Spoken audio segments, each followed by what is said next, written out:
ছাত্ৰ-ছাত্ৰীসকল, তোমালোক যিসকলে 2023 চনত NMS পৰীক্ষা দিছিলা, তোমালোকৰ বাবে এটা ভাল খবৰ। কিয়নো তোমালোকৰ একাউণ্টত পইচা সোমাই গৈছে। ইয়াত তোমালোকে দেখা পাইছা 12,000 টকা তোমালোকৰ একাউণ্টত সোমোৱা যোৱা মেছেজ আছে। বহু ছাত্ৰ-ছাত্ৰী এই SMS টো আহিছে আৰু একাউণ্টত সোমাই গৈছে। যিসকলৰ ছাত্ৰ-ছাত্ৰীৰ একাউণ্টত সোমোৱা নাই বা SMS অহা নাই বুলি ভাবিছা, তোমালোকে সোনকালে তোমালোকে বেংকত চেক কৰিবা, যিখন বেংকৰ একাউণ্ট দিছিলা চেক কৰিবা। নিশ্চয় সোমাব।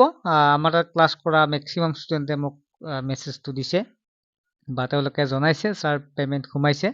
আৰু যিসকলে এইবাৰ পৰীক্ষা দিছিলা, তোমালোকৰ কাৰণেও চিন্তা কৰিব নালাগে, তোমালোকেও এইখিনি সময়তে 12,000 টকা এটা লাভ কৰিব পাৰিবা। 4 বছৰৰ কাৰণে এইটো হৈয়ে থাকিব।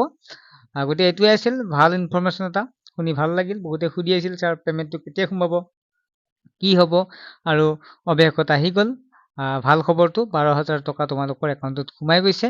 আৰু যিসকল ছাত্ৰ-ছাত্ৰীয়ে সোমোৱা নাই, তোমালোকে একাউণ্টত চেক কৰিবা, নিশ্চয় সোমাব। কিবা একাউণ্টৰ প্ৰব্লেম হ'ব পাৰে বা মেছেজ নাহিব পাৰে, তোমালোকে একাউণ্টত বেংকত গৈ খবৰ ল'বা।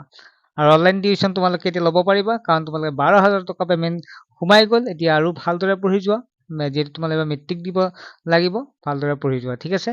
মেট্ৰিকত এটা ভাল ৰিজাল্ট কৰিব লাগিব, যেনেকৈ তোমালোকে এটা ভাল ৰিজাল্ট কৰি আজি সেই পেমেণ্টটো পাবলৈ সক্ষম হ'লা, ঠিক তেনেদৰে তোমালোকেও এটা ভাল ৰিজাল্ট কৰি মেট্ৰিকত ভাল কৰি তোমালোকে দেখুৱাব লাগিব, ঠিক আছে।